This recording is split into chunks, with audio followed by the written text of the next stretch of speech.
നനു നനു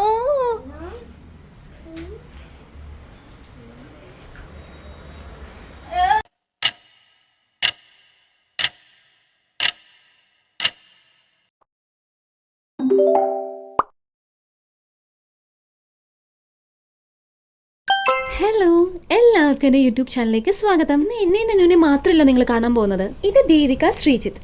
ദേവു എൻ്റെ best friend. അവൾക്കും നന്നുവിൻ്റെ പ്രായത്തിലൊരു ബേബിയുണ്ട്. അപ്പോൾ മനസ്സിലായല്ലോ ഞങ്ങൾ ഒരേ മെന്റൽ സ്റ്റേറ്റിൽ കൂടെ കടന്നു പോകുന്ന ആൾക്കാരായിരിക്കുമെന്ന്. കുട്ടികളെ കൊണ്ട് യാത്ര പോകുമ്പോൾ മെയിനായിട്ട് ശ്രദ്ധിക്കേണ്ട കാര്യം അവരുടെ വയറ് നിറഞ്ഞിരിക്കുക എന്നുള്ളതാണ്. അവർക്ക് വേണ്ടിയിട്ടുള്ള ദോശ ഉണ്ടാക്കുമായിരുന്നു ഞാൻ. നനു പപ്പ എവിടെ? നനു പപ്പ എവിടെ? ദുബായ്. ഓ, ശ്രീ പപ്പയോട് കാര്യമായിട്ട് വഴിയൊക്കെ ചോദിച്ചു മനസ്സിലാക്കുന്നുണ്ട്. എന്നിട്ട് വണ്ടി കയറിയിട്ട് മാപ്പ് ഇട്ടു. വഴിക്കൊന്ന് അടുത്ത ആൾ കയറി. ആയുർവേദ ഡോക്ടർ ലാവണ്യ. ഹോസ്റ്റലിൽ അവൾക്ക് സാരി ഇല്ലാത്തതിനാൽ അവൾക്ക് സാരി എടുക്കാൻ പറ്റിയില്ല. ഇടയ്ക്ക് ശ്രീയുടെ വക ഒരു ചെറിയ ട്രാഫിക് ബ്ലോക്ക് ഒക്കെ ഉണ്ടാക്കിയിട്ടുണ്ടെങ്കിലും ഞങ്ങൾ ഓൺ ടൈമിൽ തന്നെ ആറ്റുകാലമ്പലത്തിലെത്തി. ഞാൻ ഒരുപാട് നാളായിട്ടുണ്ടായിരുന്നു ആറ്റുകാലമ്പലത്തിൽ വന്നിട്ട്. ലാസ്റ്റ് വന്നത് ചേട്ടൻ അമ്മയുടെ ഒപ്പമായിരുന്നു. അവിടെ ഉള്ളിലേക്ക് കയറുമ്പോഴൊക്കെ അമ്മ ഇങ്ങനെ ഓർക്കുന്നുണ്ടായിരുന്നു. പപ്പയോ അപ്പാപ്പനോ കൂടെ ഇല്ലെങ്കിൽ നന്നു പിന്നെ എൻ്റെ കയ്യിൽ നിന്ന് ഇറങ്ങത്തില്ല. അവരുണ്ടെങ്കിൽ ഓടിച്ചാടി നടക്കും. അല്ലാത്ത പക്ഷം നന്നു എപ്പോഴും എന്നെ ഒട്ടി തന്നെ ഇരിക്കും.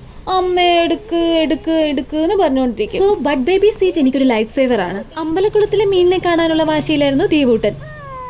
അമ്മയ്ക്ക് ചാർത്താനുള്ള പൂമാലയൊക്കെ വാങ്ങിച്ചിട്ടാണ് ഞങ്ങൾ അകത്തേക്ക് കയറി. തിരക്കില്ലാത്തതിനാൽ നല്ല ഭംഗിയായിട്ട് അമ്മയെ കണ്ട് തൊഴാൻ സാധിച്ചു.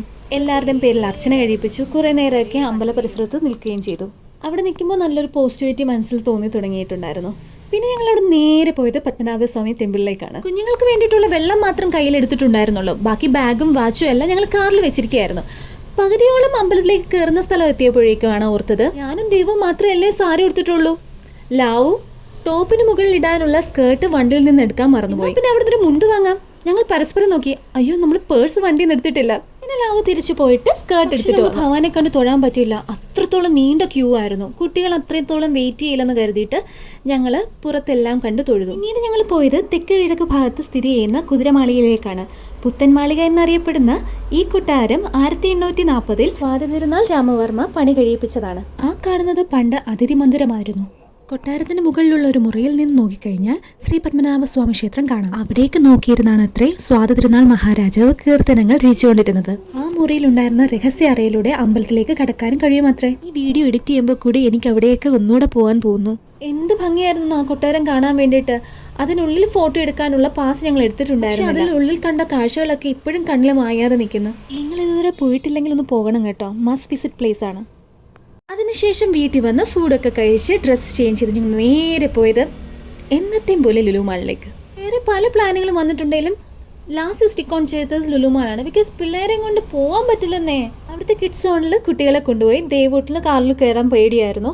അവൻ അച്ഛൻ്റെ തോളിൽ നിന്ന് ഇറങ്ങിയിട്ടേ ഉണ്ടായിരുന്നില്ല. ദിവസം വേറൊരാൾ നല്ല ഹാപ്പി ആയിരുന്നു. ശ്രീ ക്രിക്കറ്റ് എന്ന് പറയുന്നത് ശ്രീക്കൊരു അഡിക്ഷനാണ്. ഡീൽ ഫണ്ടൂരയുടെ കാർഡ് ഉണ്ടായിരുന്നു. ശ്രീ അതിൽ റീചാർജ് ചെയ്ത് ശ്രീ ക്രിക്കറ്റ് കളിച്ചു. ബാറ്റിംഗ് സ്കില്ലിൽ ഏറെ അഭിമാനം കൊള്ളുന്ന ദേവൂട്ടിനെയും വൈഫിനെയാണ് നിങ്ങൾ കണ്ടുകൊണ്ടിരിക്കുന്നത്. രണ്ട് കുട്ടികളെയും കയ്യിലെടുത്തുകൊണ്ട് ഒരു ഫോട്ടോയ്ക്ക് വേണ്ടിയിട്ടാണ് ഞാൻ ശ്രമിച്ചുകൊണ്ടിരിക്കുന്നത്. എനിക്ക് നേരെ ചൊവ്വ എടുക്കാൻ അറിയാത്തതും കൊണ്ടാണോ എന്തോ സംഭവം പാളിപ്പോയി.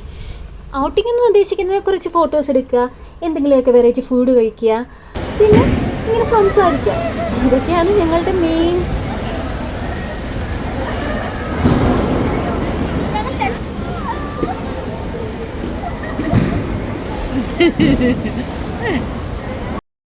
ഹൈപ്പർ മാർക്കറ്റിൽ നിന്ന് കുറച്ച് പർച്ചേസിംഗ് ഒക്കെ കഴിഞ്ഞ് അവിടുത്തെ ഫുഡ് സ്റ്റാളിൽ നിന്ന് അത്യാവശ്യം വെറൈറ്റി ഫുഡൊക്കെ പിക്ക് ചെയ്ത് മുകളിലെ ഫുഡ് കോർട്ടിൽ പോയി ഞങ്ങൾ ആസ്വദിച്ച് ഫുഡ് കഴിച്ചു. ഫ്രണ്ട്സ് ആകുമ്പോൾ പിന്നെ ടോപ്പിക്കിന് ക്ഷാമം ഉണ്ടാവില്ലല്ലോ. അവിടെ കൂടെ പോകുന്ന ഈച്ചകൾ വരെ ഞങ്ങൾക്ക് ടോപ്പിക്കായി. അങ്ങനെ 7 മണിയോടെ അവർ ഞങ്ങളെ തിരിച്ച് വീട്ടിലേക്കാക്കി. അങ്ങനെ എൻ്റെ സിസ്റ്റമൊക്കെ ഫുള്ളി റീസെറ്റ് ആയിട്ടുണ്ട്. ഇനി വരും ദിവസങ്ങൾ എങ്ങനെയുണ്ടെന്ന് നോക്കാം. വീഡിയോ ഇഷ്ടമായാൽ please do like, share and subscribe. Thank you.